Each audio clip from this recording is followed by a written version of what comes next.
place, but not all rules and protocols.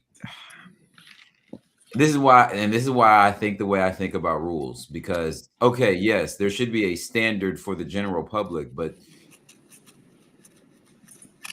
maybe I just live a privileged life because I do believe that there are times where some people, situations, or things are above the general public.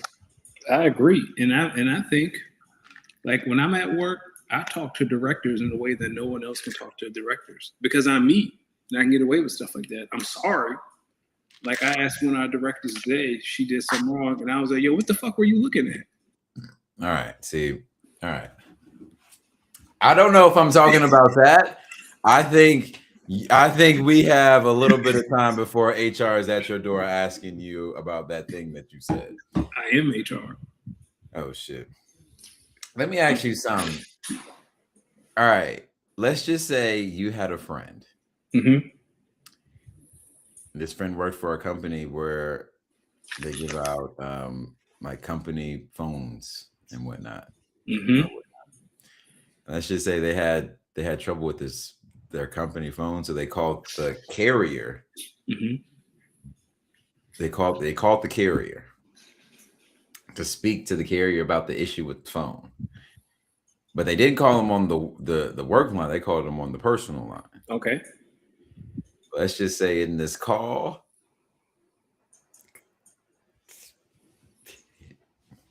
your friend, he turned the hell up on this call to these people. On the carrier. Huh? On the carrier about the work phone. Yeah. Oh. What is the likelihood that the carrier would report the call? Record high. Send it to the employer. Low. Because the carrier, like, and this is not just like in most times situations when they have like these customer service things, like calls like that, most of the time I agree the probability of recording is high, but mostly to review with the person or the employee for what they think they could have done better to avoid this reaction or situation. I don't think so. So I work for a big entity where I live, and we have a vendor who does stuff for us where our staff can call them. And they've emailed me a couple of times like, oh, you know, some employee, same thing. They kind of got upset with us. I'm like, okay. Like the only time I have requested recordings of a phone call is when staff are saying that they were told something about that isn't true, that we offer something that we don't. And they'll say, well, so-and-so told me on the phone that y'all do this. And then I'll be like, all right, bet. Like, I'll reach out and be, yo, pull that phone call. I need to hear that. All right. All right. Where's the private chat button? All right, here's. I'll send a test chat. Hold on.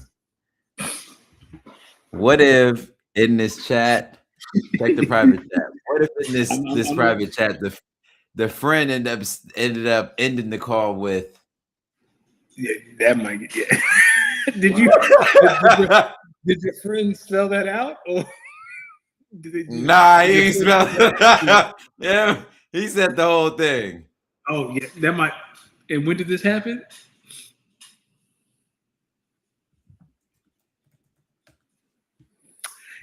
I would expect someone might say something this week.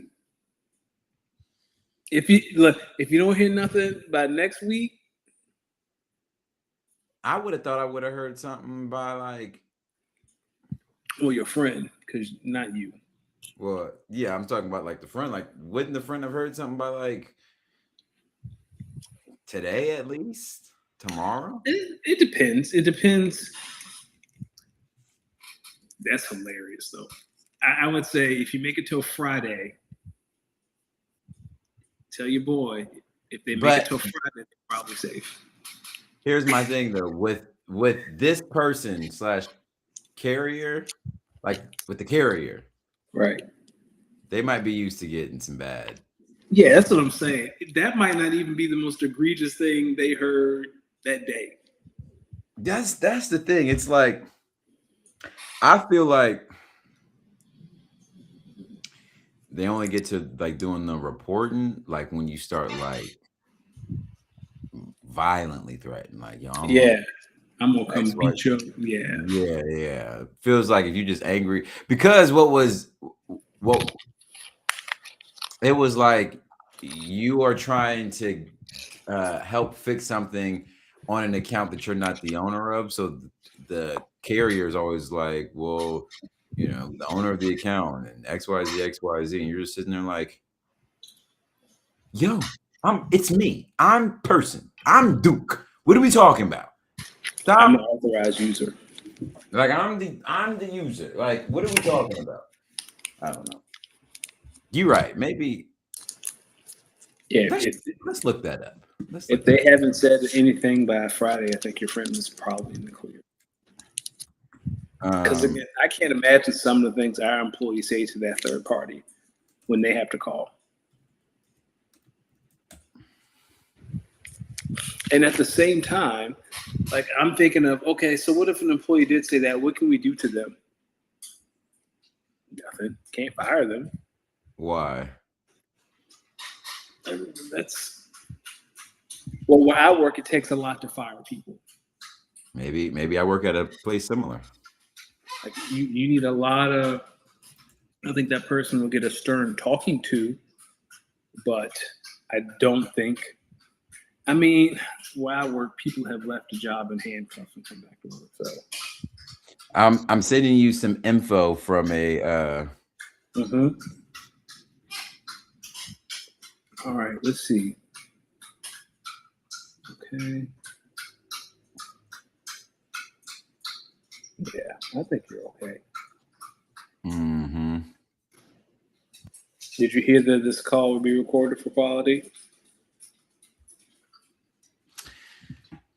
I don't think my friend when my friend was telling me the story, I don't think he remembered that. He did say though, when he was telling the story, he was like, they kept saying they kept giving me the warning about cussing, and like they were like, if you get to 3, I'm just gonna drop the call automatically. Oh, then yeah, they ain't recording nothing. Nah, you good.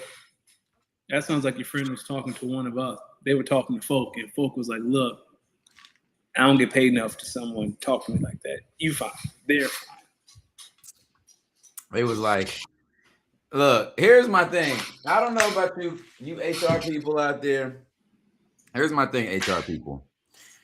If you in a situation where you calling, like you're on the phone with someone and they're getting a little testy, please don't tell them they have X amount of times to cuss at you before you drop the call. You should just drop the call. Yeah, I was gonna say, if someone, when I talk to people and they start talking crazy, I'll be like, well, you can call me when you get your life together. And then like you say, because he said like the person was like, you got 2 more, like he was like, that's your first warning in terms of profanity, like 2 more times I will be forced to drop the call. My friend said, well, motherfucking shit, drop the motherfucking call and see what happens. Your friend talks like Ving Rhames? Say what? Say what? Your friend talks like Ving Rhames? Listen, a little bit. I just think like, yo, people are crazy. Y'all gotta stop messing with them. And what do they tell y'all about, like, I say y'all, but like HR people, like when you can't fix the problem and the customer can't understand that there is nothing that you can do? Every day. Every day. I'll be like, that. I say stuff like, that's not my department. I'm in the woods on this one. My favorite one, and people start kidding on when I say, let me do some digging. I ain't doing no digging. I ain't doing no digging. I ain't got time to dig. Not even a little bit of digging. Matter of fact, dig a ditch like they did for Shorty and Kill Bill, because I ain't digging no other ones. I ain't digging nothing. Some lady, I said that to some lady and never responded back, and she emailed like 2 months later, and she was like, he said he was going to do some digging, and he never got back to me. And I was like, I ain't getting back to you. That's when, hey, did someone ask you like, yo, did you say you were going to look? Did you follow up on this? It was like, yeah, we couldn't help. I didn't know what to tell her. I ain't no telling. I ain't know what to tell her. I ain't know what to tell her. My brother, how was the weekend? Tell me, did you go out? Did you see it? Yes, I did. First of all, the weekend was great. My mother-in-law came up and decorated our nursery. So the nursery's done. But yes, I did go see it Sunday afternoon. I saw it Friday afternoon as another consolation to my day. And let me tell you something. By 7 p.m. on Friday, I felt pretty good about my weekend already. Like, You loved it too? I'll put it like this. I think we should end game, depending on what Doomsday and see what Secret Wars do. I think we may end up putting end game in a category of its own, because if you was there, you was there. Right. Now I don't know, because Doomsday might come back and really give folks some problems. We'll see. I think this Spider-Man is on the same level as Winter Soldier. Winter Soldier is like, I was literally just telling my mom that. I was like, yo, I didn't think they could make a standalone superhero movie that would be better than Winter Soldier. But boy, this one. The rooftop scene, I was like, yeah. Hey, that was one of the 2 times. Yo, look. So I'm in the theater sitting next to a group of white teenagers. Clearly, I don't think they know that our people are a little funny on the commentary. So even on the previews, they over there kikiing. With every preview that just gets longer, that's not Spider-Man, I'm just like, yo, bring me to Spider-Man. I don't need to see some of this shit. Like some of these, and some of them, Kevin Hart, The Rock. I don't even see it no more. I don't give a fuck about them damn Jumanji. I'm sick of it. You niggas need to stop playing that damn game. Go play some Madden or some Grand Theft Auto or get some women. I'm sick of it. I'm tired of it. And I don't know the name of it, and whatever movie is maybe based off a book, and it's poor man's Wakanda with magic. Dead it. Don't come out with that trailer after they just told us they got a new Black Panther. Take that hoobity boobity voodoo shit. Listen. Take it somewhere else. Did you see that movie trailer? What was the name of it? It's ringing a bell. I remember the one with Michael B. Jordan, because I arrived late on purpose. So I think my showing started at like 2:15. I got to the theater like 2:40. So I saw the one with Michael B. Jordan. I saw Jumanji. Yo, all right. I just want to show you my Google search so you can see how funny this is. Okay. Real quick. Let me close this right quick. Excuse me? This is what I typed in, and they're right. It is Children of Blood and Bone. Oh, I missed that. Mm-hmm. Yep. Children of Blood and Bone. But when you see the trailer, especially after they just came out and announced the new Black Panther, I promise you coming away from it saying, all right, dog, what are we doing? All right, so I was planning on seeing the Odyssey Friday. So I'll get to the Odyssey on time so I can see all the, because I only saw 2 or 3 before the movie started. I'm trying to think of what other. Yeah, those are probably the but we gotta start. Listen, we gotta start anyway. Yeah, sitting next to these white kids in the theater. They don't know. My people's is funny. There were 2 scenes throughout Spider-Man that literally made me I have a traveling deep Southern voice. There's 2 scenes in there that made me go, oh no, that's evil. First one. Yo, my G. I've seen some evil things in a Marvel movie. Potential spoilers. I ain't gonna do that. Okay. I've seen some evil things in a Marvel movie. Don't get on a rooftop and take over my mean. And then that was part 1. Actually, there was 3 scenes in this movie. That was the first one where I was in there like, oh nah, she evil as hell. I swear to God, I said that loud as hell. Here comes this group of kids just laughing at me. Dog. That scene, the whole theater was like, ooh. Just collectively, oh. Ooh, that was number 1. Then we get to the Punisher's house. So when She come back and find a book, let's just say. Oh, starts yeah. reading the book. And she says, "When were you going? Wait, you just sitting around with a book? What the hell's going on with you?" He was like, well, shit, I was gonna let you read the book. What the fuck is you talking about? You can read the book." And she was like, "Nigga, I don't want to read your nasty ass book. I don't know you and I don't know this book, nigga, and I'm reading it. I promise you, I was in there like, oh, this little husband, I know she did not. That was me. I know this motherfucker did not." So then my next comment in there that made these kids next to me laugh was, swear to God, this is in the theater, loud as hell. Soon as she says that I don't want to read your book, I say, well, damn, does every Mary Jane and every timeline suck ass, or is it just me? There's a Kirsten Dunst, Zendaya, something about the name Mary Jane. You bitches suck. Y'all stink. Got to go back and read the comic. Did he really fall in love with Mary Jane, or was Gwen Stacy his true lady? Gwen Stacy was his true lady, but she dies. Yeah, man, that scene was rough. And then the scene, I think we both talked about it. The third one that really got me. Yo, dog, whole movie, I'm wondering, who is Veronica? Who is Veronica? Well, don't keep mentioning it. Say what? You good over there? Brother, the closet door just opened by itself.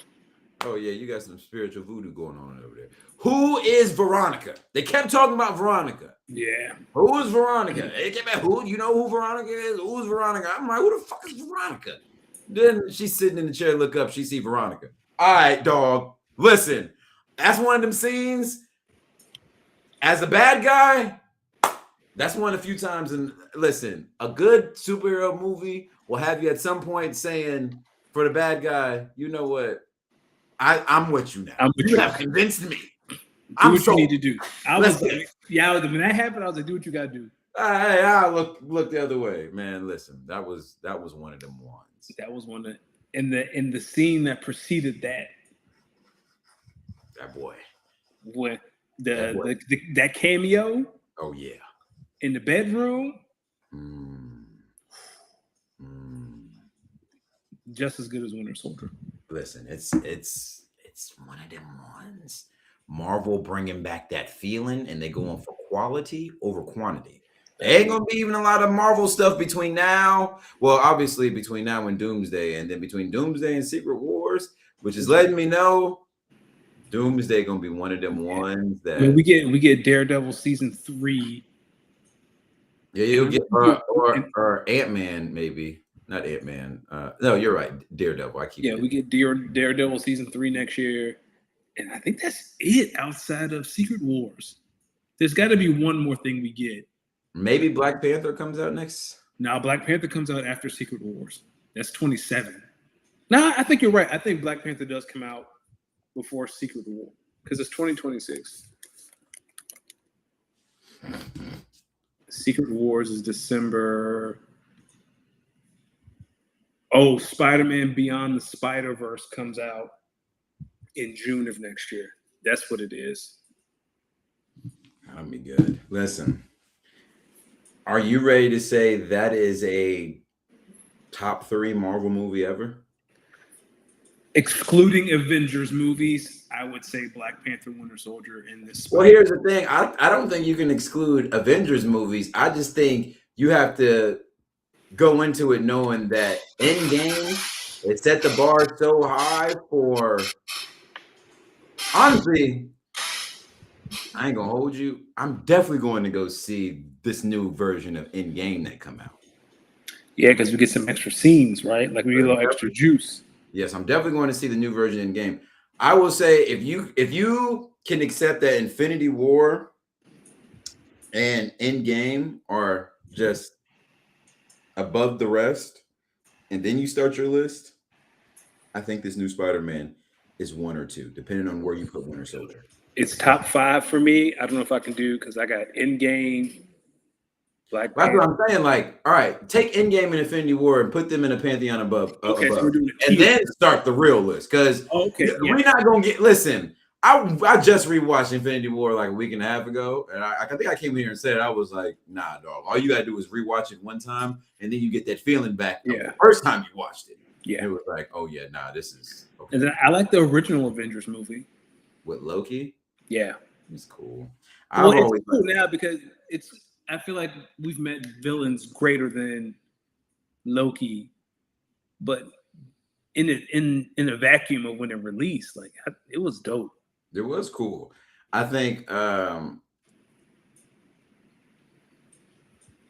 Age of Ultron is underrated. I think it's slept on. Age of Ultron was really, really good. Obviously, Winter Soldier's up there. I honestly really like the first two Iron Mans a lot. I love the first Iron Man. The first Iron Man, love it. Oh yeah, I still laugh at my man talking about some Tony Stark built this in a cave.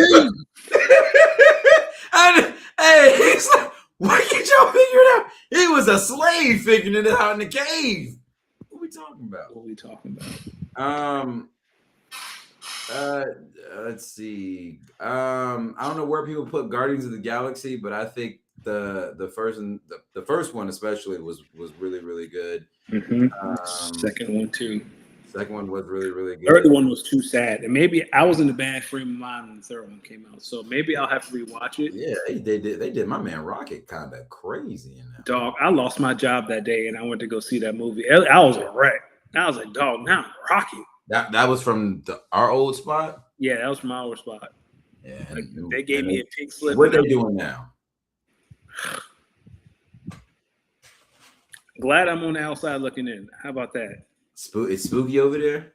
Spooky Halloween all the time. Yeah. I'll say this though. I think Tom Holland's Spider-Man trilogy or Spider-Man movies. I think Tom Holland has officially cemented Spider-Man as probably the superhero individually with the best movies.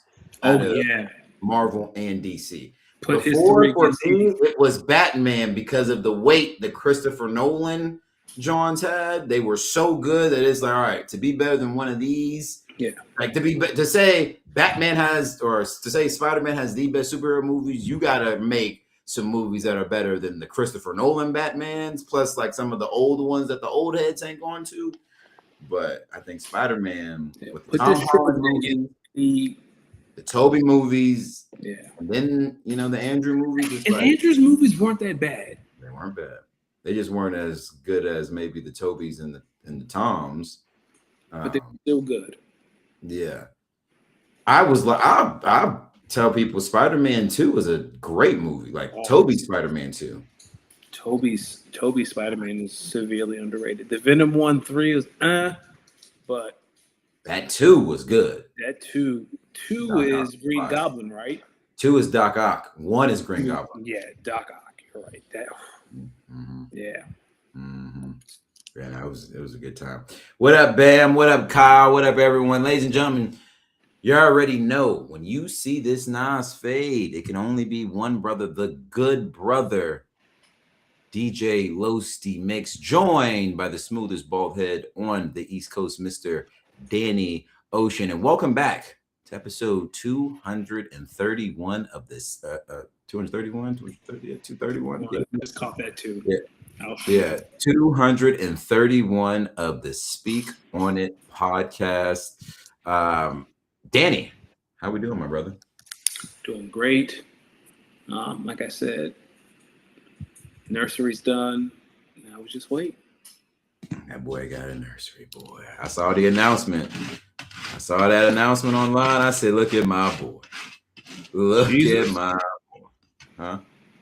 That's just every day. It's just how you feeling?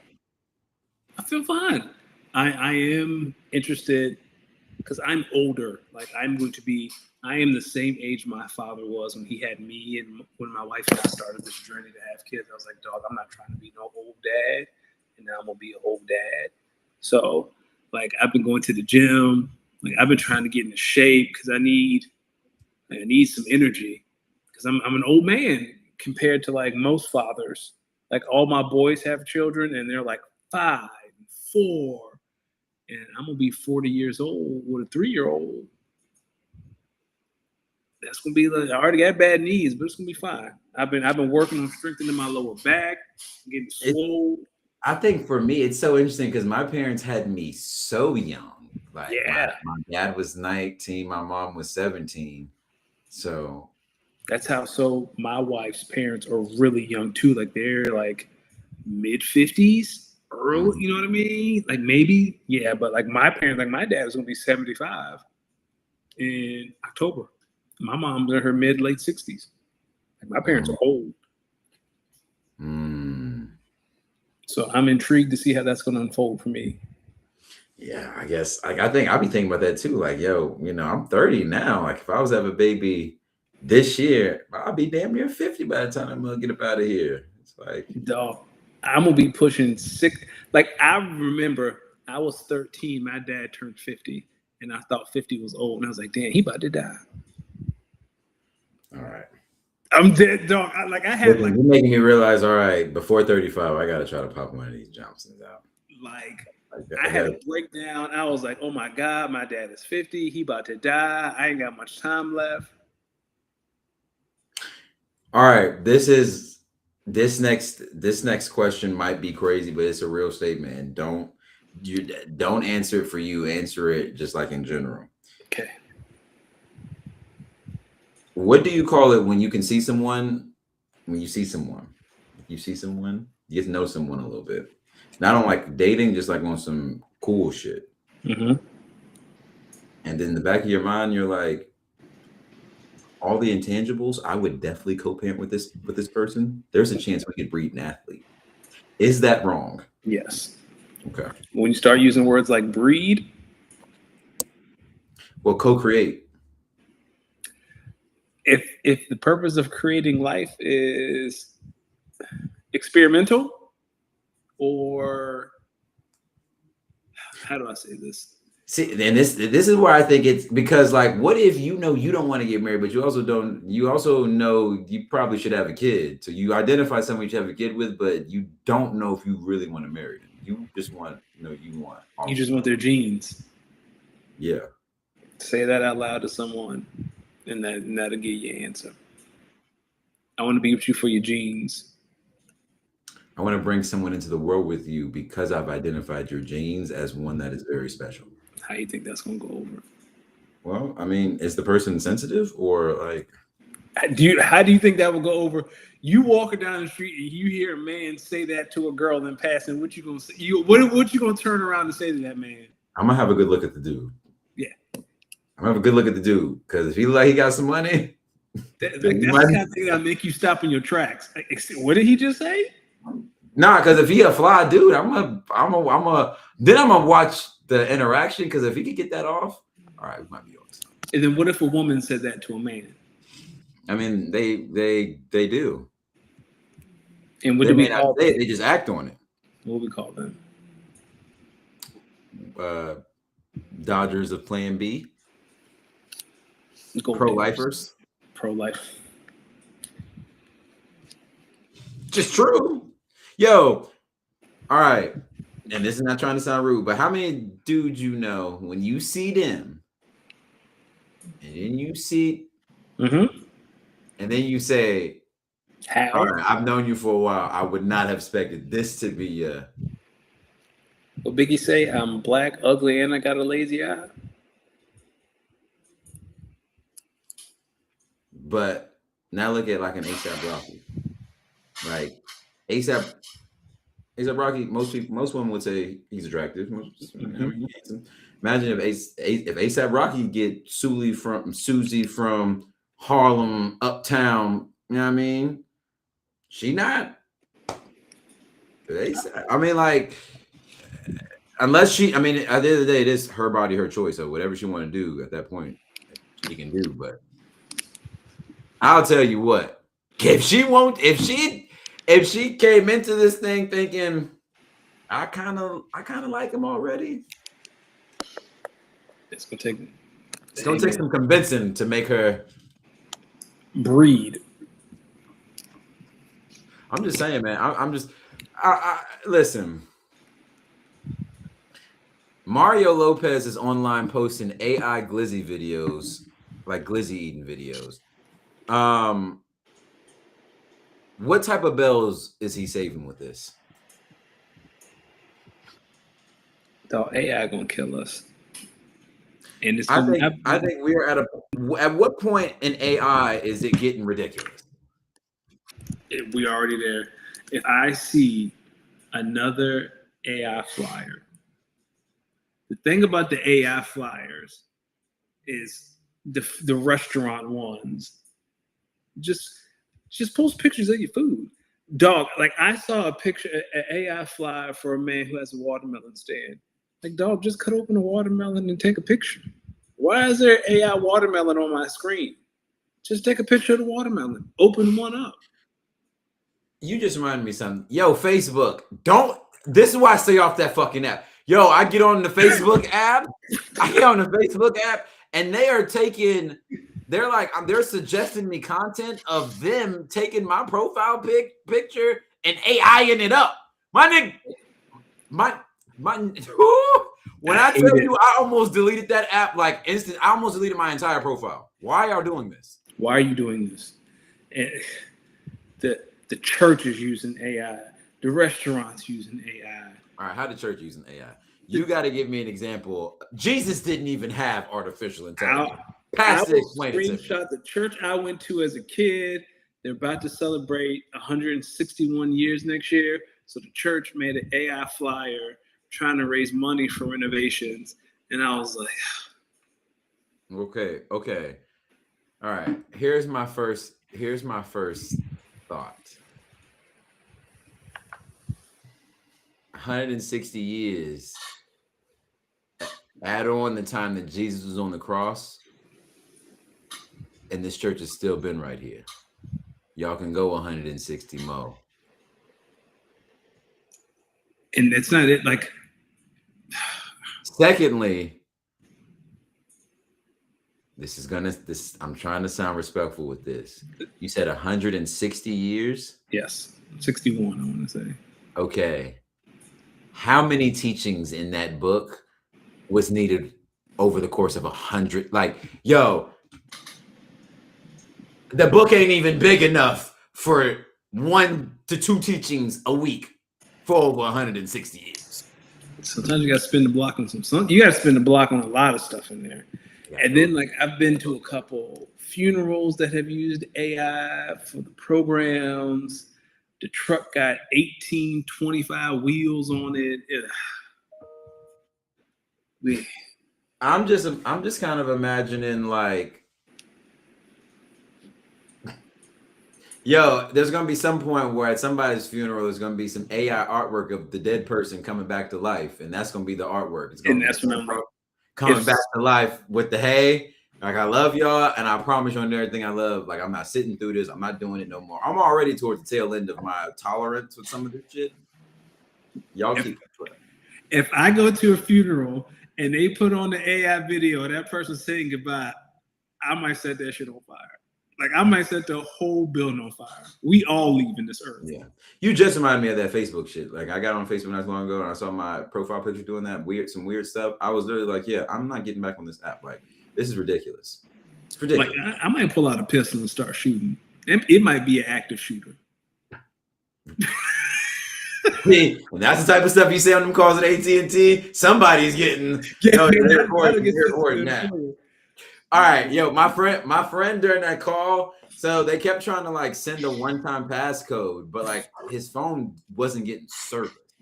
So, like, and so when they tried to send him a text message, it didn't work because he didn't have any service. Okay. And because the account was under, like, a team for his company one, right, he's not getting the email. So the person from the carrier, which I already told you the carrier, they kept on sending this one-time code.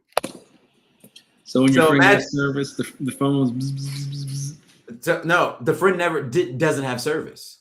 I'm saying when you got back to having service. No, because he sent it via text message, not iMessage. Oh, Lord.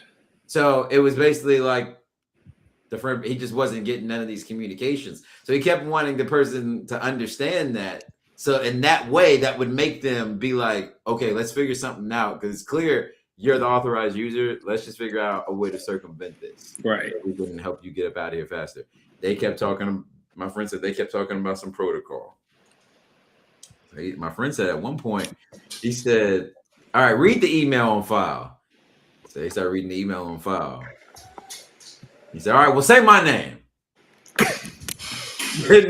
And then the person says their name. Then after they say his name, he responds to it. Do that sound like, do them two names sound like they fucking go together in an email? Then he said they started explaining the one-time code again and started offering to send the one-time code. So then he said, all right, text me the one-time code. I'm gonna just wait right here until I get the code. He said he sat on the phone for like 10, 15 minutes, dead silent. And then the person was like, did you get the code? No. So then after 2 more times of that, my friend was basically like, all right.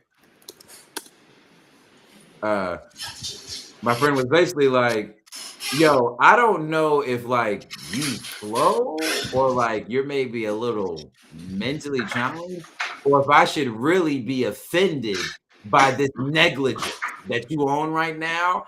And then he ended it with, I'm gonna need you to take a deep breath, really reevaluate, and really stop playing with me, because I'm about to set this thing off in this chat. What an insane interaction. I can't imagine saying, hey, I don't have service. Well, let me send you a code. Like, you got it. And then my friend said they did this like 2-3 more times. And after the third time, he was like, all right, I don't know if like you're remedial, you're slow, you're challenged mentally. And if so, I promise you I don't want to offend you. But if not, I don't know if I should be offended by this amount of negligence. That's crazy, dog. That's crazy shit I think I've heard all day. I'm sorry your friend had to go through that. Well, you seen how my friend ended that conversation? Yeah. So you can tell by the time he got around to saying that, it was like, yeah, no, this is probably justified. Which maybe brings credence to what you were saying earlier. Is like, yeah, they might keep that one just to educate on how we can better do this going forward. Yeah, that's what they call teaching tape in the NFL. Oh yeah, definitely easy teaching tape. Like, you see what he did wrong. What could we do here? Speaking of the NFL, let's get into it. We'll hit over some headlines, and we'll get right into our first yearly divisional breakdown. Did you see the video of Tony Romo? I didn't watch it. I couldn't, man. You got it. I was asking if you could pull it up and share the screen so we can get the authentic. I saw the picture, and when I saw the notes, I saw the video coming across the timeline, and then I saw the notes, and I was like, let's see if we can watch this live. Let me see if I can find the video. Because, come on, Tony. He going to lose his spot to Greg Olsen. Greg going to jump to CBS just to take that spot. Let me tell y'all something. If CBS is going to fire him, they would have fired him shortly after. They put him on leave. Tony Romo will be back. That's true. Is on suspicion of operating under the influence. Here's that moment. Where are you coming from? The golf course. And I'm going to meet Grandma and Grandpa. All right. How many drinks have you had? 0. Do you want me to Yes, you're denying to step out of the vehicle pending field? I'm just going to call my lawyer. Okay, step out of the vehicle. I'm going to call my lawyer. No, step out of the vehicle. So that's former Dallas. All right, hold on. Now, hold on. Tony, this is your first mistake. If you call the lawyer, you got to call. You just got to call. I'm wrong? You're right. You are 100% correct. All right. Now, tell me what you think he did wrong so far. He should have lied and said he shouldn't have told him where he came from. It doesn't matter. Wait, why you say that? If a cop says where you're going, I'm just going. You don't need to know where I'm going or where I came from. It's not your fucking business. Because that's probably you were probably drinking on the golf course, right? Because if he would have said, I'm just passing through. Nah, man. Never tell the cops where you came from, and never tell them where you're going. I'm passing through. Okay. I'm calling my lawyer. First thing off rip. What else did he say? He said, I came from the golf course. I'm going to go see grandma and grandpa. Dog, your grandparents are dead. You in your 40s. I'd have been like, cat, you going to a graveyard? They can't be alive. Dallas Cowboys quarterback Tony Romo late last week in Milwaukee during a traffic stop. The officer told Romo she pulled him over for unsafe passing on the right and cutting across a marked area. A later video shows Romo at a nearby police station taking several field sobriety tests and then asking this question. Did I pass this test? You turn around. No, I didn't. Huh? Can I use my phone real quick? Because there's a... Yo. You know he talking like right now? A white man. Like only a white man would be so confident. Did I pass the test? Nope. Guess I didn't. plane taking off. You're My under parents are arrest there. for Okay. operating We'll while get to under that the as well. influence, okay? But you can turn. Hey, Romo's arrest. hey, I just know my man on the right. He probably didn't want to do it. The dude on the right, right here, he was probably like, "You can just let him go." And they hit him with the yeah, Mr. Romo, and pat him on the shoulder. He didn't want to do that. It's Shorty. It's Shorty who's talking. She pressed the issue. She wanted to put that motherfucker in jail. She a Packer fan. She's like, hey, we get to throw Tony Romo in jail? Yeah. You gonna beat him again. Report indicated that he performed poorly on the test. We've reached out to his reps and CBS for comment. We've not heard back. We want to bring in our own. I'm gonna tell you what CBS is thinking. It's early enough in the year where if we let this die down by week 1, Tony might be all right. Who cares? Who cares if he's drunk or not if Patty Mahomes and Jim Nance is there? That's right. And the Eagles in Milwaukee. What is it to do in Milwaukee but get drunk? And let's just go with what you said. You right. Let's just go with what you said. You right. You right. Thoughts on the hold ins from the running backs this season? Since we put these notes together, Bijan did get paid earlier today, and it's rumored Jahmyr Gibbs is on his way to getting paid. Hey, man, especially for that position, you got to get paid while you can, because the moment you don't produce, they will get you out to pay. I want to look something up real quick. Continue. Yeah, that's especially running back position. Bijan's now the highest paid annual value per year. He got 3 years, $75 million, $51 million guaranteed. What's up, Kyle? I'm assuming Jahmyr is going to be in the neighborhood. I don't know what argument. Yeah, right. The goal is to get $1 more than other guys. So I'd love to see what Jahmyr's deal look like. Ooh, Lord have mercy. I love how Dan Campbell talks about contract situations. Yeah, good for Bijan. Because that's probably going to be the only big money contract he's going to sign. So Bijan, 25. I did some looking up of how much the running back market has increased since 2020. Mm-hmm. Top tier of the NFL running back market has increased by roughly 39% to 40% just since 2020. The benchmark for the position's highest annual salary rose from CMC's $16 million per year in 2020 to Bijan Robinson's record-setting $22.25 million per year extension. 2020, McCaffrey signed a 4-year, $64 million extension with the Panthers at $16 million this year. In 2026, Bijan Robinson signed a 3-year extension worth $22.25, making him the highest paid running back in league history. Top annual values grew by about, just said that. Franchise tag value in 2020, franchise tag was about $10.21 million. 2026, the franchise tag is $14.29 million, up by 39.9%. Guaranteed money for elite running backs has grown significantly since 2020, which I think is what's most important. 2020, CMC's extension locked in 30.06 total million in total guarantees. Earlier today, Bijan Robinson's guarantees included around 51 million. Because after Gibbs, like who's next? Hampton?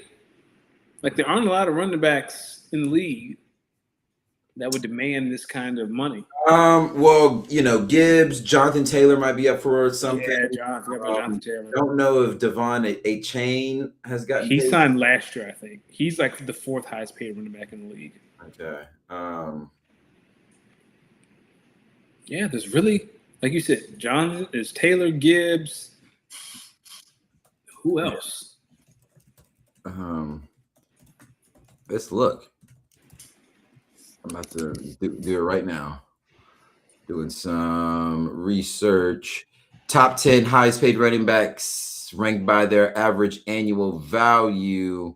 So, of course, we have Bijan at 22 annually with 51 guaranteed. Oh, my goodness gracious. That is crazy, those guaranteed. Okay, Atlanta. Because look at this. Saquon Barkley, number 2 at 20.6 million. His guarantees are 36. Christian McCaffrey, 19 million this year. Total guarantees of 24 million. You're right, Devon A-Chain. He had 27.3 million in guarantees with 16 average. Then we have Derrick Henry at 15 average with 25 guaranteed. Breece Hall, 14.5 with 29 guaranteed.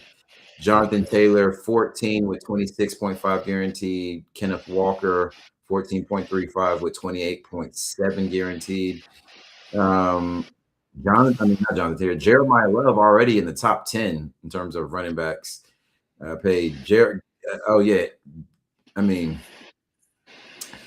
it or not, Jeremiah Love has the most guaranteed money out of anyone, 53.02 million. But he's only making Arizona. He's only making an average this year of 13.26. And then Alvin Kamara rounds out this 22.2 million in guaranteed with 12.2 annually. So shout out to the running backs getting paid. Shout out Jadeveon Clowney, who's coming home to the Texans. I think that's a big deal. Texans are trying to run it back. They're trying to make their defense even stronger than last year's. They said, hey, if we can barely lose with a 5 interception game, imagine if our defense was just that much better. So that defense, that's gonna be the best defense in the league. Don't worry, we're gonna talk about it in our breakdown. Couple of quick injuries. Hope you guys are healing up fast. Bears safety Kobe Bryant out 8 to 10 weeks after hurting his knee. I think that'll be a big deal for that defense. Massive deal. AJ Brown with a dislocated thumb that he did not miss any time for. So prayers up to AJ Brown, tough guy. Drake May, man, you can't spin it so hard, man. Give him some time. Shout out to Zay Flowers, new contract, 4 years, 140 million with 104 guaranteed. At 35 million a year, he ties Jettas as the 4th highest paid wide receiver. Now, as someone who knows a little something about GMing and giving out these contracts, feels like something that the GM of the Orlando Magic Kingdom might have considered. I don't know if he would have got that done. So shout out to the Ravens. That's as crazy. That's almost as crazy as that nut-ass Christian Kirk contract when he signed to Jacksonville. Why is everyone hating on the Zay Flowers deal? When you talk about the top receivers in the league, how many names do you have to say before you get to Zay Flowers? Okay, but that's not what we're talking about. Listen, if you are eligible to get paid and you are the best positional player for a professional football team, your agent, depending if it's a good agent, it wouldn't be doing the agent's job if you don't try to get this person as much money as possible, especially if the team knows it's cheaper to keep you than let you hit the market, and then they have to sign someone else to replace you. To be tied with Jettas with annual salary is crazy. I'll never be mad at it. Crazy to who though? Anybody who was not a Ravens fan or Zay Flowers agent. Then it don't really matter that it was crazy too. Them the most important folk. After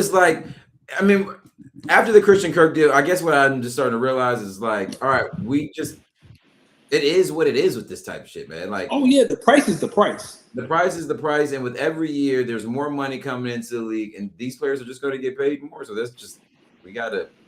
I mean, Make your money, black man.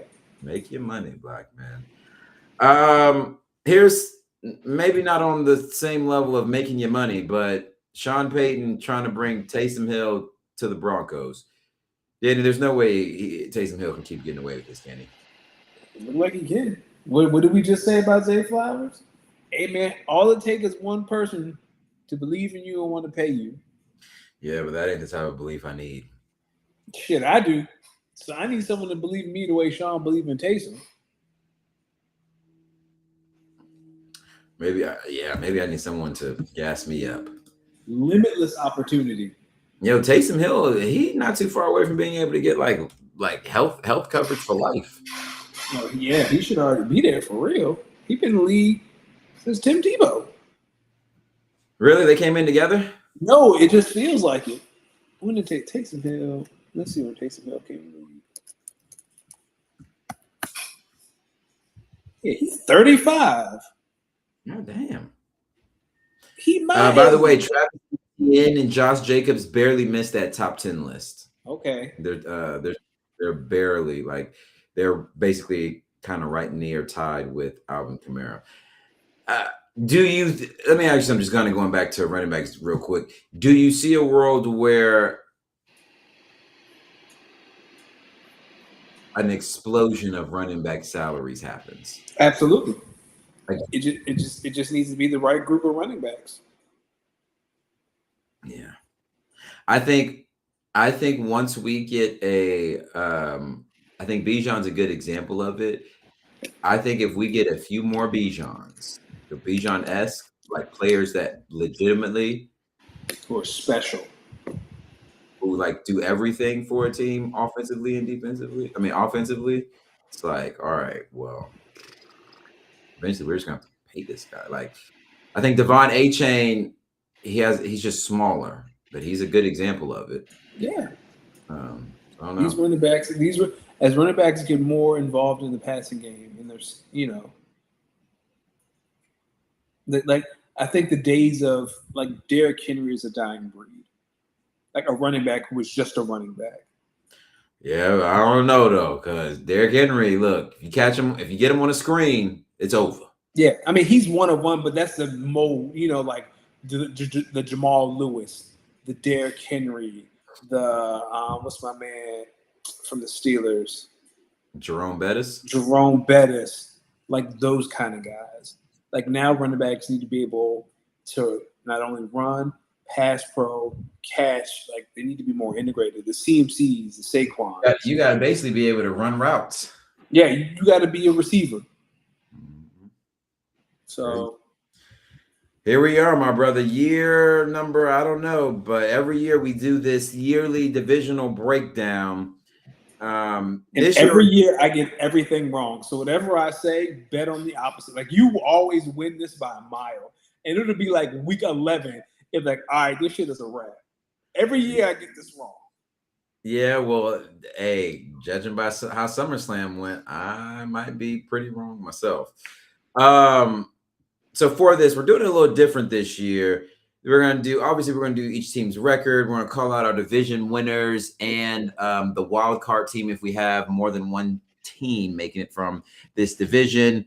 The biggest storylines throughout the division, and then 3 players in the division with the most to prove. Danny, I'm happy to go first. Okay, you want to start in the NFC South or the AFC South? I want to start in the AFC South. I will say already for both of these groups, I do have 2 playoff teams from both of these divisions. Okay. So for the AFC, starting with divisions going from worst to first. Worst, 6-11, 3-3 in the division. An improvement from last year, still a long ways to go. I got the Tennessee Titans. I think year 2 of Cam Ward's going to be better. I think they're going to get some wins. Then they're going to take a step in the right direction. I just think there's some work to do. We still got some work to do. Finishing third in the division with a 2-4 divisional record. Yes, having a worse divisional record than the Titans, which is ultimately going to come down to why they end up missing the playoffs by 1 game. Oof. I have the Indianapolis Colts. I think they're going to be a really good team that has some really, really bad luck. You know, there's always that one team that loses a lot of games by not a lot of points year in and year out. I think the Colts will be that team this year. Finishing second in the division with a 10-7 record, 3-3 in the division, and grabbing a wild card spot. I have I got to redeem myself often 5 picks. I got the Houston Texans as a wild card team for this division, which means at 10-7 as well, with a 5-1 divisional record, I have the Jacksonville Jaguars. Okay. I do have the Jags being very dominant in their division. I think the Jags are going to be dominant in the division and run into some trouble, like with some of the other teams in the AFC. But their defense and their offensive, I think their defense and I think their defense is going to keep them in a lot of games and is going to help them win a lot of games. And I do think the Jags are probably going to steal both games versus the Colts in dramatic fashion.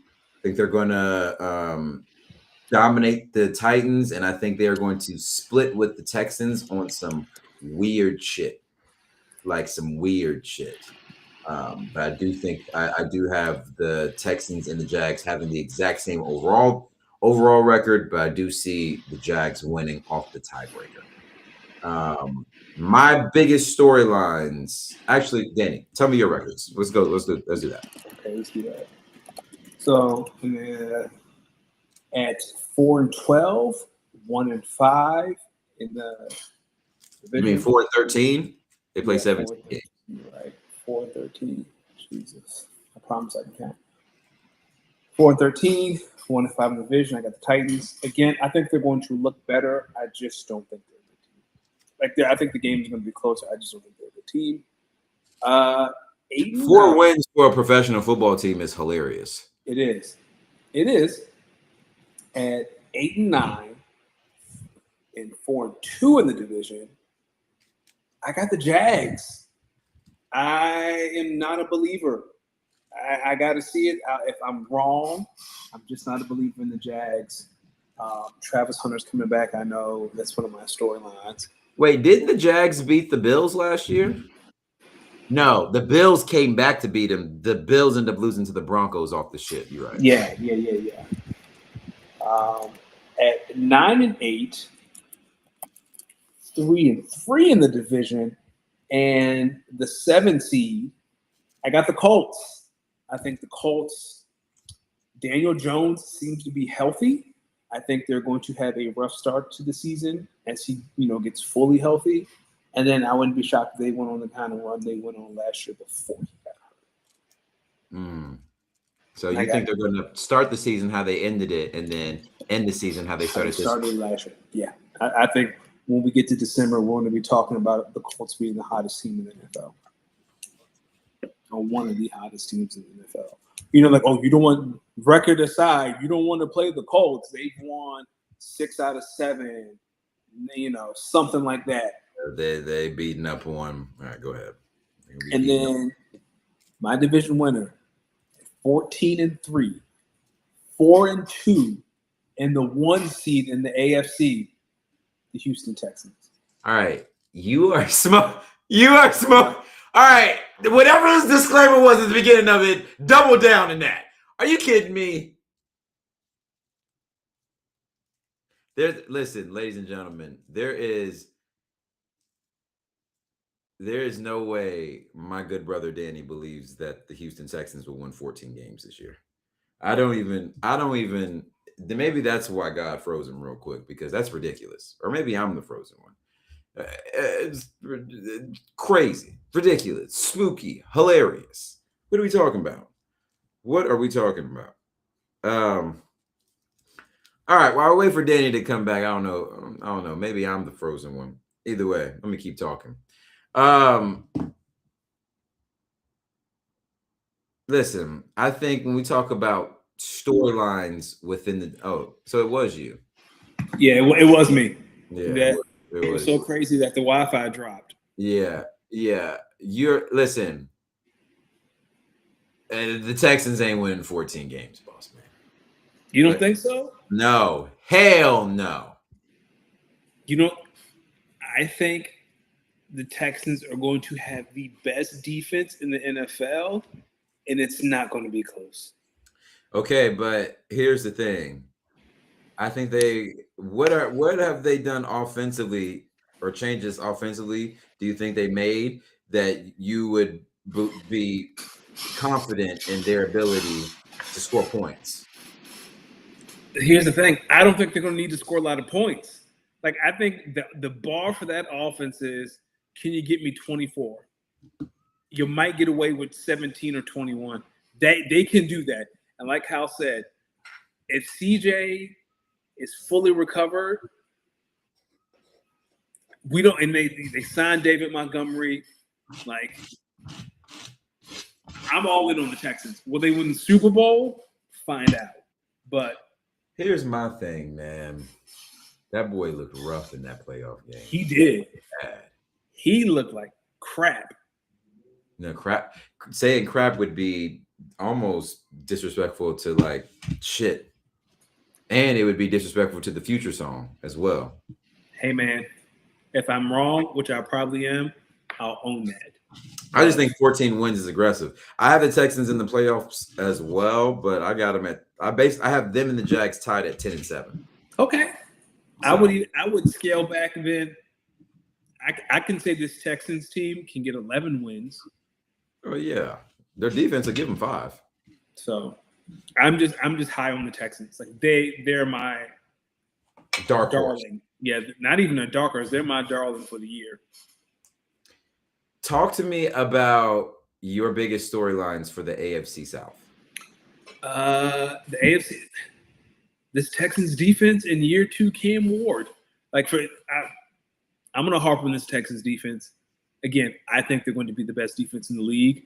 And I'm talking about, especially with adding Clowney, I'm glad we talked about it earlier. I'm talking about a defense that could be historical. Like we talk about the 2000 Ravens. Like we talk about Troy Polamalu Steelers. Like that's what Will Anderson is. Jalen Petrie is the second best nickel corner in the NFL behind Cooper DeJean. They signed Reed Blankenship. Like that defense, there's no weak spot. There's all pros at every level. I think for me, my storylines for the AFC South, one, was the Colts start last year a fluke or the truth? We're going to find out. Will Cam Ward take the step forward in year 2? I'm with you on that one. Yep. And can CJ Stroud bounce back off of one of the worst football games I've ever seen a human play? I hope he can. I think he can. And again, he doesn't even have to bounce all the way back. Like, I just need you to be top 12. Yo, he was so bad. He had folks watching the game. Honestly, folks who was watching the game, like, yo, is dude like okay? Like, is he healthy? Like, is his mind right? Because who he throwing to? Who he throwing to? But I think that I think they're going to, like I said, with David Montgomery, I really think they're going to try to build their offense through the run. Like, we're going to be a run-first team, run play action, and make things easy. Tank Della's back. Well, let's hope. It seems like he's back. Everything I've read is that he's back. And again, got to get into a rhythm, but he last played 2 years ago. Yeah, I believe it when I see it. All right, and here are my 3 players with the most approved from the AFC South. We kind of got into it. CJ Stroud easily. Daniel Jones is my number 2.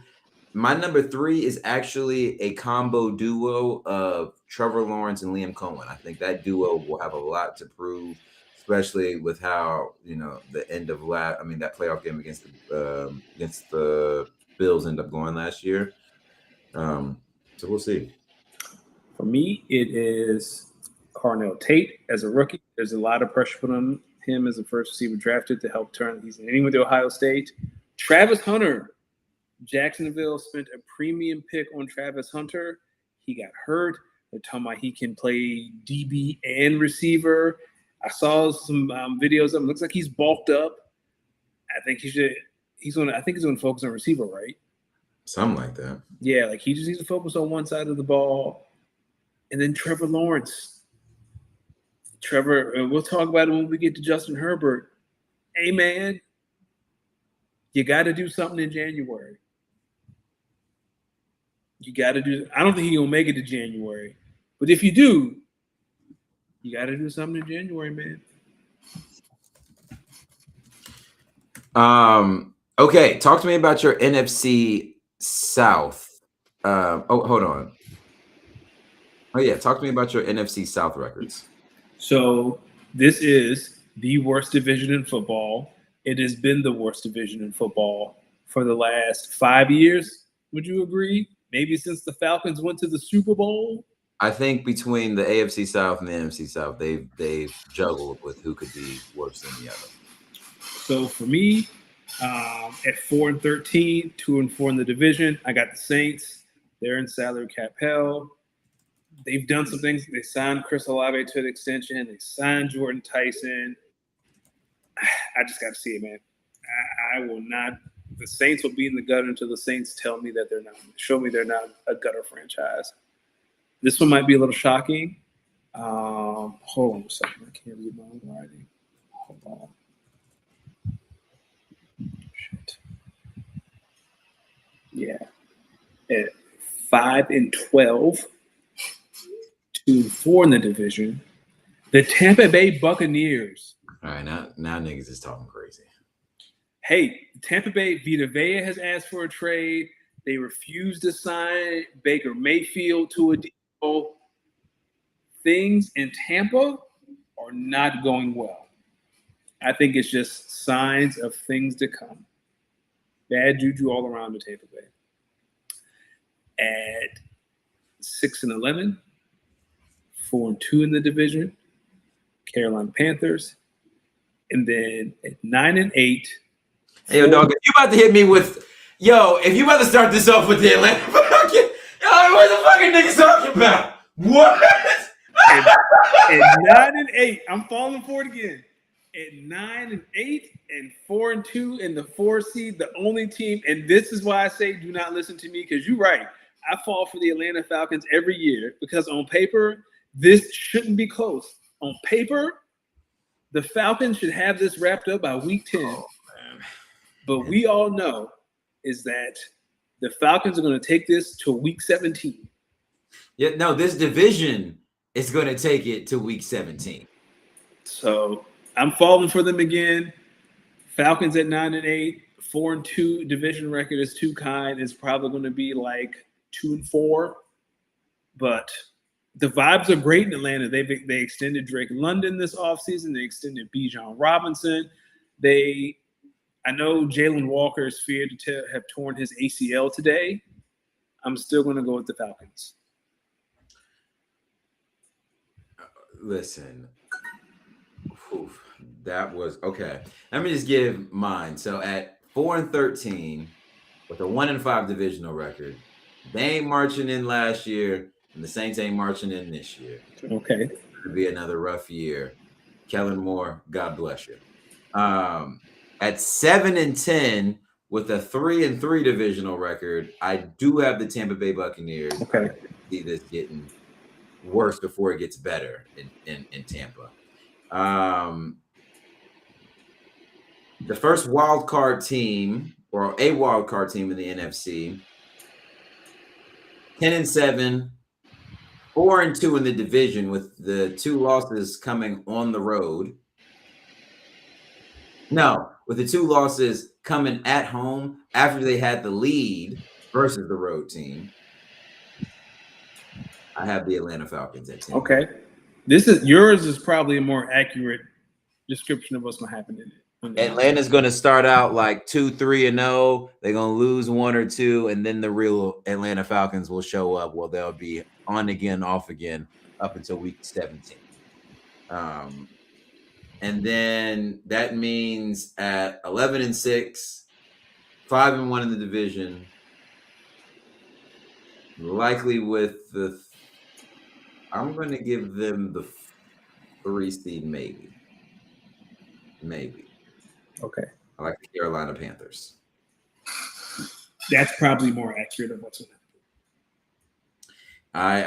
I think for me, the storylines for this division: will Tampa pay Baker before Baker becomes too hot for the oven? So that's 1. 2, come on, man. Are y'all going to keep pounding and take the next step, or are you just going to keep taking poundings? That's crazy. And then the third one is: will Kellen Moore earn himself 2 more years if the Saints progress enough, but are still bad? For me, the 2 biggest ones are the contracts, Baker and Bryce. I'm going to pivot off that and go with, like I said, the vibes in Tampa Bay seem to be extremely off. They don't want to pay Baker. Oh, it is Bryce's year to get paid, huh? They it's his player option. Yep, it's Bryce's time to get paid. Baker's asking for a contract. Vita Vea is asking for a trade. Mike Evans is gone to Mecca Buka. Shout out to Mecca. I think it's a great season, but it's just. You think there's a world where Carolina does the funniest thing ever? And let him walk? Let Bryce walk to bring Baker back? Jesus, man. That'd be hilarious. Whole time. That's what I'm rooting for. Okay. That's what I'm rooting for. And then finally, I'm going with you with the Saints. Is Tyler Shuck the guy? And if they go 4-3, No. like we think they are, no. See, Kyle agrees. Yeah, Kyle thinks Carolina was a flash in the pan. We'll see. The Carolinas will be another team that they'll probably have a really good defense.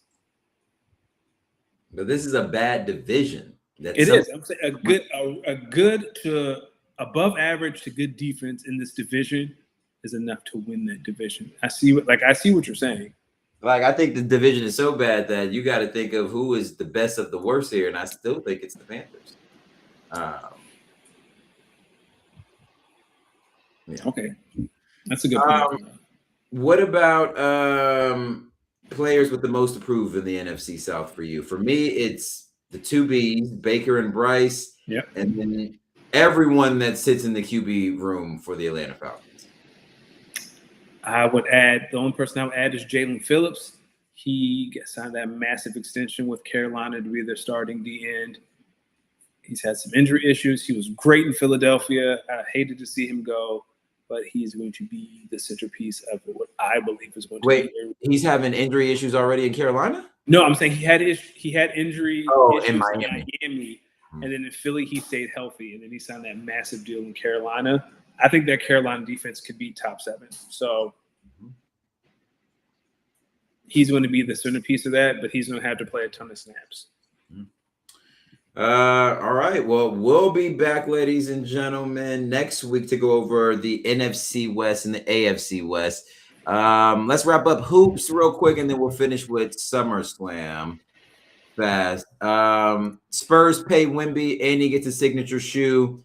Do you think this is a true sign that a Frenchman is really becoming the face of the league for real? Yep. For real? Y'all better.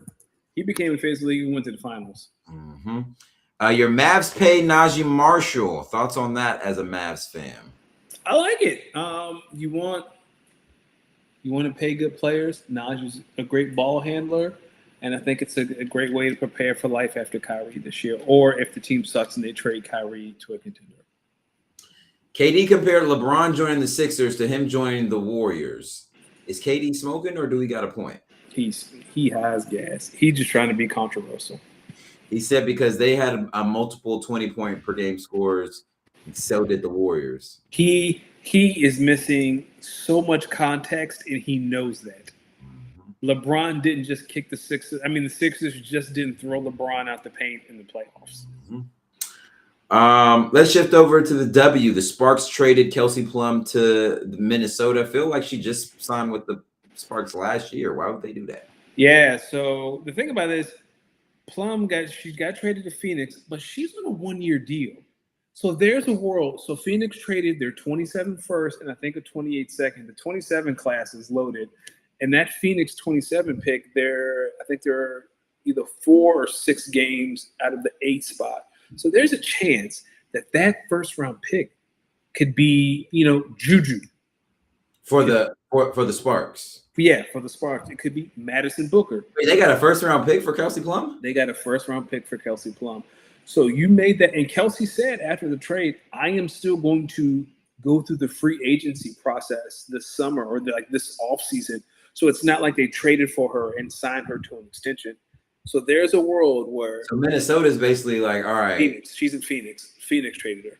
Phoenix traded for her. So there's a world where Phoenix gave up their 27 first round pick, which right now has a strong chance to be a lottery pick, for 16 games of Kelsey Plum. Because she could walk this summer. And they might not even make the playoffs. Like, you're doing all this for a playoff push.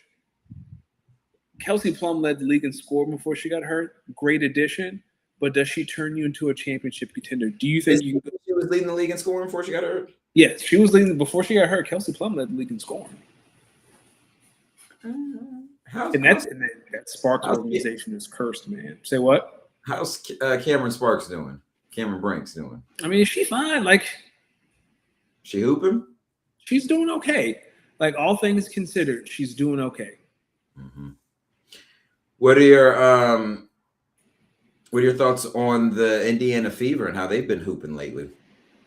So the thing about this Indiana run is they've played all the bottom feeders. Like, they've played Seattle a couple of times. They played Portland.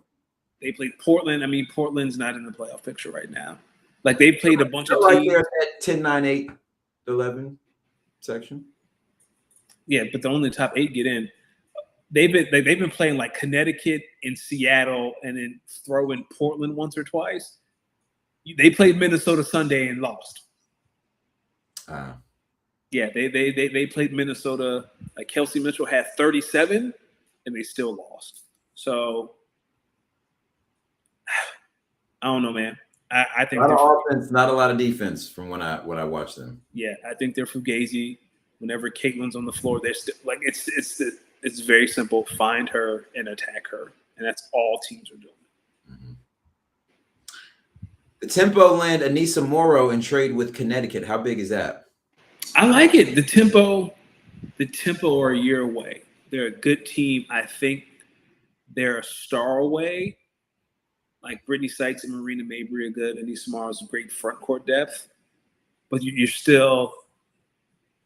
And I don't know who it is, right? Like, I thought Golden State should have traded for Kelsey Plum. I think that would have put them over the top. I think Golden State would have been championship, contenders. But it feels like Toronto is one legit big away, like one Jessica Shepard away, even though Dallas will never trade her, but something like that. There were rumors that Minnesota might trade Nafisa Collier. Like, if that's true, in Toronto, I think she's on the last year of her deal or something like that. I don't know. But she's about to win the MVP this year, ain't she? No, she's been hurt all year.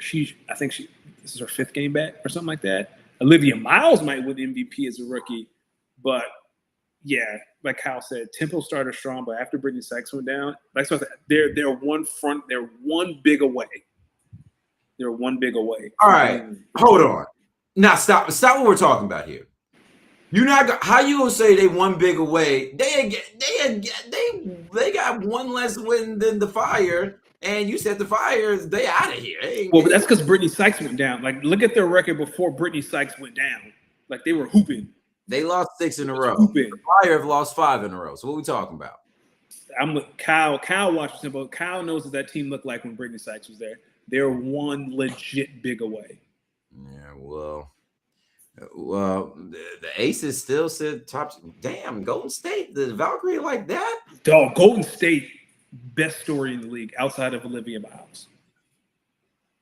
They signed Gabby Williams. Like I said, if they would have traded for like them trading, if all it took was a 27 first and a 28 second to get Kelsey Plum, I think Golden State should have pulled the trigger. Because I think that's the piece that turns you into a champion. Because right now, I don't think Golden State could beat Minnesota or Vegas in the series. Okay. And I see Dallas and Indiana. They right there, 4-5. Angel getting it in there at 6. Yeah. Even but like Vegas played Atlanta last night and throttled them. Wasn't even a game. Mm-hmm. Yeah, so really the Mystics are just going to get in just off the fact that between them and the Sparks, it's such a big drop off. All right. All right. Last thing. SummerSlam. Actually, one more thing in the W. What did Sophie Cunningham say to make these people so mad? Oh, I think, ladies and gentlemen, I think Danny may have froze up again. Don't worry. We'll come back to him with that question when he's back. I'll start us off with SummerSlam. Ladies and gentlemen, if you didn't watch the 2 days of he's back. All right, Danny, glad you're back. Before we finish or quickly wrap up with SummerSlam, one last question for you. What did Sophie Cunningham say to make them people so mad? So, and we're not trying to get on a political soapbox here, but Sophie Cunningham, it's the trans women in sports conversation that isn't happening. Like the biological men shouldn't be playing women's sports. It's like they all watched Joanna Man and was like, oh my God, what did that really happen? Like there's no... Wait, all right, stop. Explain this to me like I'm 5 because I don't think I'm understanding. So Sophie Cunningham was just chilling and out the blue was like, yo, biological men shouldn't be allowed in women's sports. I forgot what the conversation was about, but that's what it led to. And she has kind of started her right-wing grifting session of, men shouldn't be playing in women's sports. Again, we're talking about something that, like, they have this idea that LeBron is going to wake up one day and be like, you know what I'm going to go do? I'm going to go play for the Aces. Like, that shit not going to happen. So wait, what platform was she on for this even be brought up? What is she? I know she has a podcast with some guy. And then what else? Let me find this timeline. All right, and then what is this? I'm hearing that folks, like people are basically like, man, Caitlin Clark, she kind of down with that side too. She just can't be open with it. Yes. Yeah, the thing is, if you don't speak for yourself, other people will speak for you. And again, don't Caitlin Clark got like a boyfriend, the one who looked kind of like a. Mm-hmm. Oh, and Sophie's TikTok repost are very right-wingy. But I mean, Caitlin, she's from Iowa, so I don't know what people expect from her. But where's Sophie from? She looked like she's from. She went to Missouri. She went to Mizzou. So yes. Yo, I think sometimes. Listen, I know that America is transitioning to a more progressive country, but I implore some of you people who live on these coastal states to visit people in these Midwestern states. Buddy. I promise you. Yes, they feel that way. They feel this. Listen, same way Southerners feel similar ways to the Midwestern folks. It's you big city and coastal people who kind of don't realize that, not everybody is in the future, what they're thinking. Matter of fact, some people are in the today, and a lot of people are stuck in yesteryear. So I would say more people are stuck in yesteryear. Yeah, like, so some of this shit is like, yo, dog, like, y'all, I live in a city where they do multiple naked bike rides a year. Like you could on the wrong day be driving around the city that I live in and see and have to wait in like 20 to 30 minutes of traffic because it's just thousands of people naked riding bikes. That's the city I live in. So yeah, where I'm from, that wouldn't happen. And I'm not even gonna say but I can tell you a lot of them folks wouldn't have got far on that bike where I'm from. Kyle, you're right. Every state is super racist. But the Caitlyn thing is, like I said, if you don't speak for yourself, other people can speak for you. And a lot of people in her fan base use her as a bridge or a lightning rod to push agendas about marginalized groups that she doesn't call out specifically, right? So Caitlyn will say, "Oh, I'm against all hate." Well, no, like you have to be specific. Like I am against racism. I'm against, homophobia. Like homophobia. Because clearly she's been playing basketball for so long that clearly she know like some of this is just a part of the game. Yeah, but she also knows that people use her as a lightning rod to attack other women in the league. Mm-hmm. Like that thing with Alyssa Thomas, where she hit her in the throat. Like Alyssa Thomas received death threats for that, and like Caitlyn knows this, and they're just like, I don't support hate. No, you have to be specific when you have these conversations. Kyle, it's so funny. In Canada, he says they think every state is super racist. It's like, all right, but which state? Because there's like, all right, well, there's some states where I don't know if we consider them racist, but like, who the fuck cares about them? Like, respectfully speaking, if I woke up tomorrow and found out North Dakota was a racist ass state, I promise you, I don't think I'd feel the way that North Dakota is a racist state. You know, it's funny. Every time I talk about a state no one cares about, it's always North Dakota. Because it's just one of them states. It's just like, what are we talking about? What do they do? What are we talking about? You know what I'm saying? All right, SummerSlam, real quickly. You were right about Oba defeating Brock. I was wrong. That was officially Brock's retirement match. I felt like I definitely knew that coming into it. Everyone knows wrestlers always lose their retirement matches. It's kind of tradition. They should. Yeah, they should. You were right about Fatal. Yo, you did not miss the first day of SummerSlam, by the way. You're right about Fatal Influence. You were right about Roy Solo, LA Knight. We were both right about Gunther and Liv Morgan. Yep. And you were right about CM Punk. Which Yeah. I think you did not get a single one wrong for Saturday night. We are both right about the Danhausen pick. I didn't know there was a stipulation to that match, which made my pick even funnier because I was like, why the fuck would I pick Dom Mysterio in a human money's on a pole match? What are we talking about? Yeah, I missed that part too. We're both wrong about Trick Williams and Baron Corbin. So Triple H just went full on white with the champions. He did. We both had Chad Gable. Yep. I almost wanted to nix Finn Balor versus Sami Zayn early. Like, should we even count this? But we shouldn't because we did not know Kevin was coming back. But whatever. Or Luther was getting added. That turned into a fatal four-way like mad fast. So yeah, nah. Luther beat his ass. Was like, I still got more in the tank. And then, you couldn't have paid either one of us to pick Chelsea Green. I thought she'd have a cool spot, but now I see why they say interim champion and not just champion. Dog really gonna come back and be like, get down and lay down. We already know what's going on there. Well, actually, what lets me know I feel like if this is because if you think about it, Charlotte, Jade, Tiffany, and Charlotte, Jade, Tiffany have already held the belt for a while, so they know what it's like if those women push it. So they're probably like, since we have an opportunity, have a little runway, and we know Rhea's coming back, let's fucking see what Chelsea Green can do. She's earned it. She's been great. Like, this isn't like they just gave it to her. I think she's earned it. She's been probably one of the best things on SmackDown. Yeah, she's got a lot of personality and stuff. I don't mind it.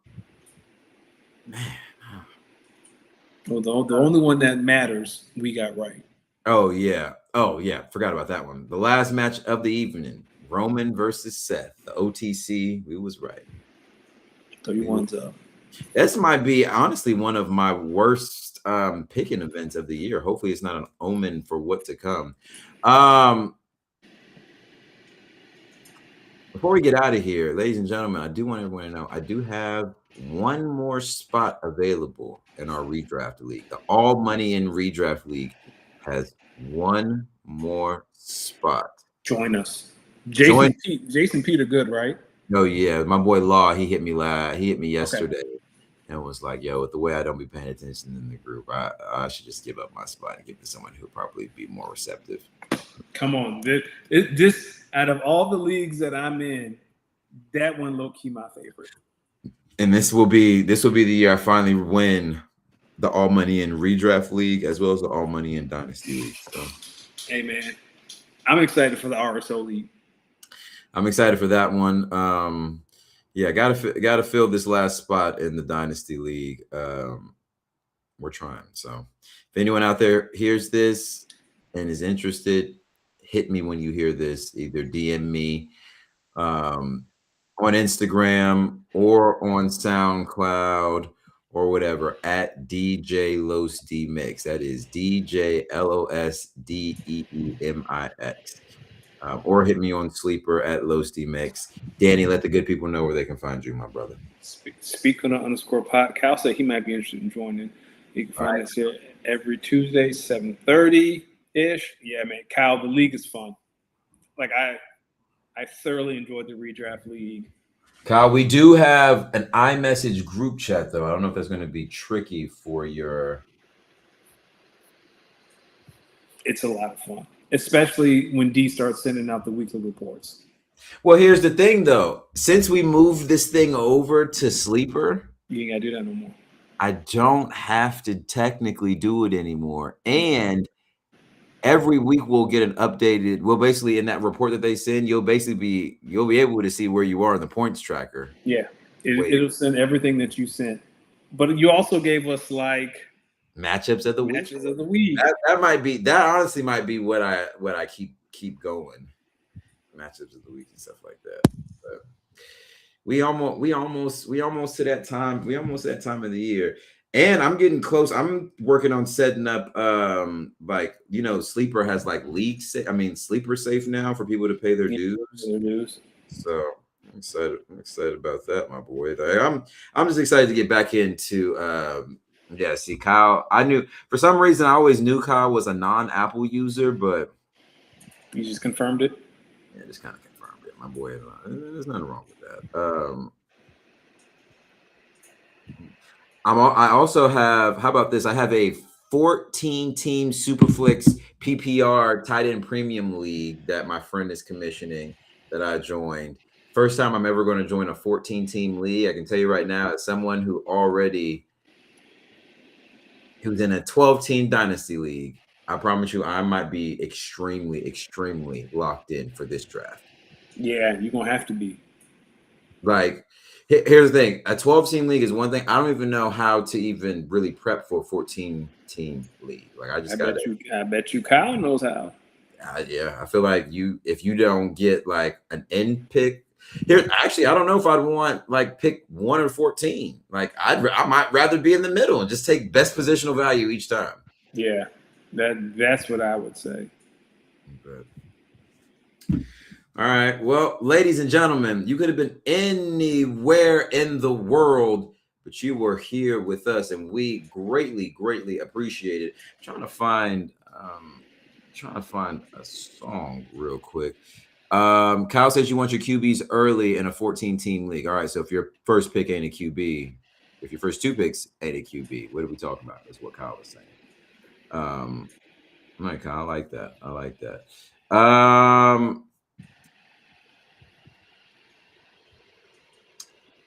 Let me find a song for us to get up out of here too. Danny, what other advice would you have for me in this startup draft? Hey, for a 14-team league, I got nothing. That's what I said. I'd lean whatever Kyle said. Listen to it. That boy, he be knowing what he talking about. He be knowing.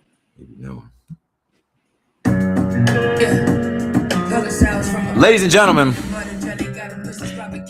we appreciate you again. The support is lovely. The support is lovely. Listen, we are going on 4 or 5 years, maybe longer. Maybe even longer. We appreciate all the support, ladies and gentlemen. More than y'all know. We're getting back to football season. And when football season is here, it's a beautiful thing. Hope y'all are taking time to really start researching for your fantasy redraft drafts, for your dynasty stuff. And we'll see y'all next week. Next week, we got the NFC and AFC West on deck. And we'll see. Listen, y'all have a great week. Don't cuss out your employer. Don't cuss out a coworker. And if they piss you off, Put some racism on their name. Good night. Jesus Christ. Y'all have a good night. Make